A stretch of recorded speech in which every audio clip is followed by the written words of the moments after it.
Educação é eixo estratégico para o combate às mudanças climáticas. Em 2024, mais de 1,17 milhão de estudantes brasileiros ficaram sem aulas por causa de enchentes e secas, segundo o relatório da Unicef.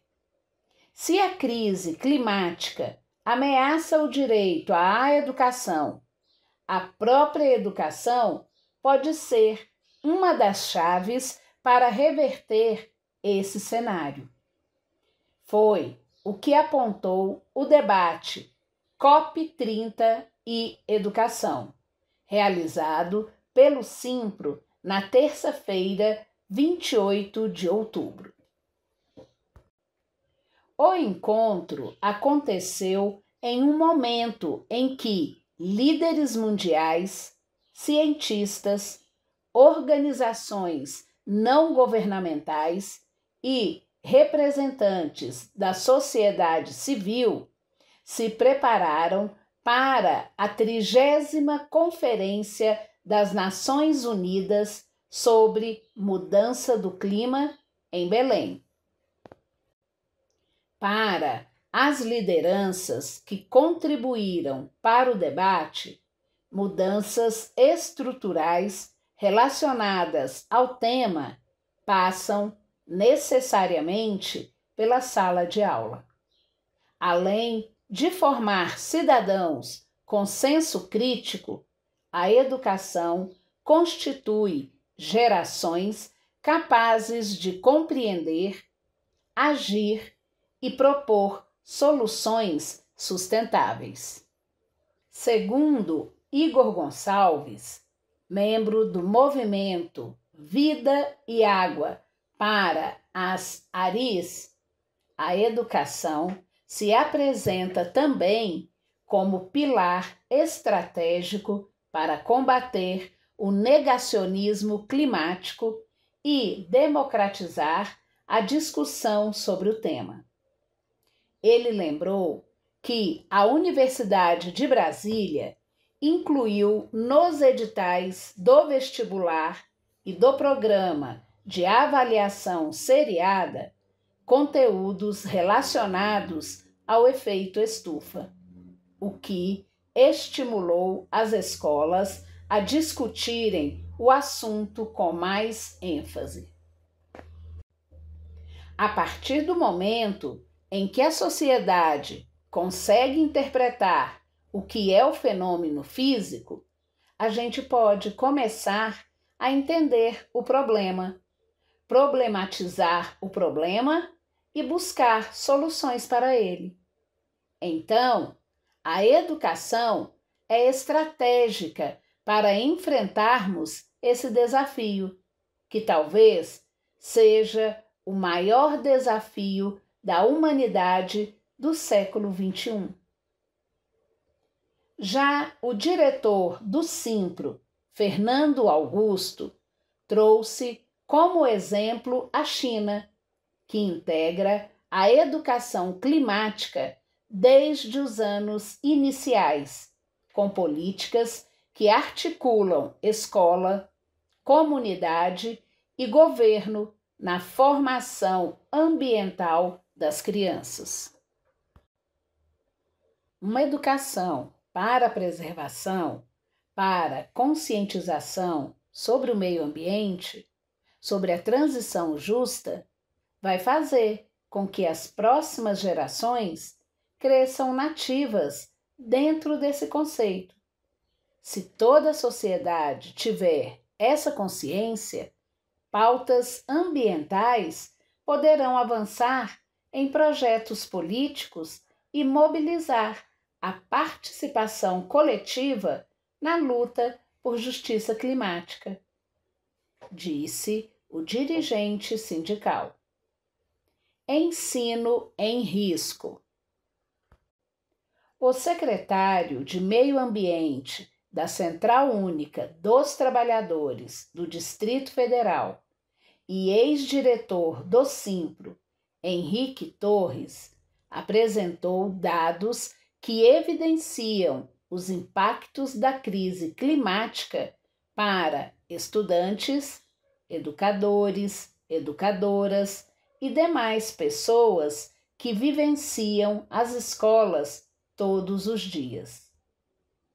De acordo com artigo produzido pelo Centro sobre a Criança em Desenvolvimento da Universidade de Harvard, publicado em julho de 2024, as perdas de aprendizagem nos Estados Unidos aumentaram em até 50% quando as temperaturas em dias letivos ficavam acima de 38 graus, em comparação em dias acima de 32 graus.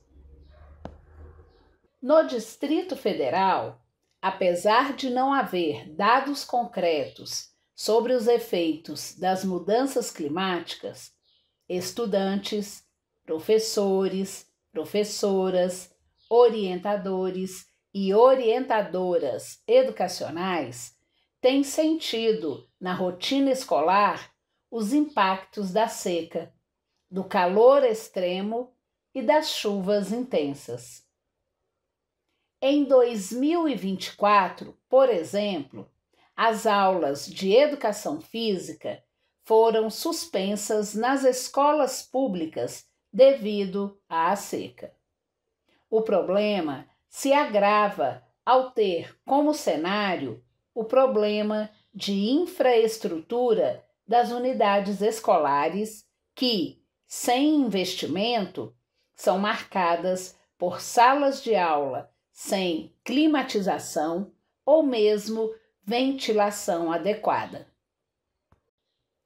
Segundo dados do Instituto Unibanco, com base no Censo Escolar 2023, mais da metade das escolas públicas não tem quadra coberta.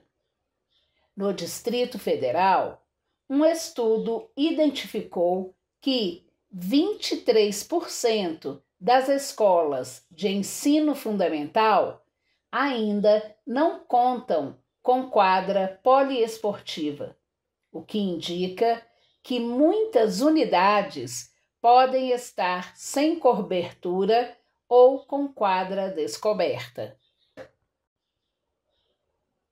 Os dados mostram que é um tema urgente e que precisa ser encarado como uma pauta central de toda a sociedade. As mudanças climáticas impactam diretamente o cotidiano escolar e as condições de trabalho de várias categorias. Por isso, não é um problema isolado, é uma questão que exige uma resposta coletiva. Enfrentar a crise climática é defender a educação, os trabalhadores, as trabalhadoras e o futuro do país, disse Henrique Torres. Luta antiga. O secretário de Relações Internacionais da CUT, Antônio Lisboa, fez um resgate da trajetória dos debates climáticos e da participação ativa do movimento sindical nas discussões sobre o tema. Ele lembrou que, desde a sua fundação, a CUT tem denunciado o modelo econômico baseado na exploração de trabalhadores, trabalhadoras e da natureza, e defendido uma transição energética justa, com emprego, renda e sustentabilidade. Segundo Lisboa, a educação tem papel central nesse processo, pois é por meio dela que a sociedade compreenderá a dimensão da crise climática e seus impactos sobre o trabalho e a vida cotidiana. Precisamos entender como esses efeitos estão chegando às escolas e o que deve ser feito para mitigá-los. Os trabalhadores e trabalhadoras da educação precisam estar no centro das soluções e das estratégias coletivas de enfrentamento da crise climática. A COP30. A 30ª Conferência das Nações Unidas sobre Mudança do Clima é um encontro global anual onde líderes mundiais, cientistas, organizações não governamentais e representantes da sociedade civil discutem ações para combater as mudanças do clima. O evento é considerado um dos principais eventos do tema no mundo e, este ano, será realizado de 10 a 21 de novembro em Belém. Entre os temas que serão debatidos no encontro estão a redução de emissões de gases de efeito estufa, a adaptação às mudanças climáticas, o financiamento climático para países em desenvolvimento, a preservação de florestas e biodiversidade, justiça climática e outras.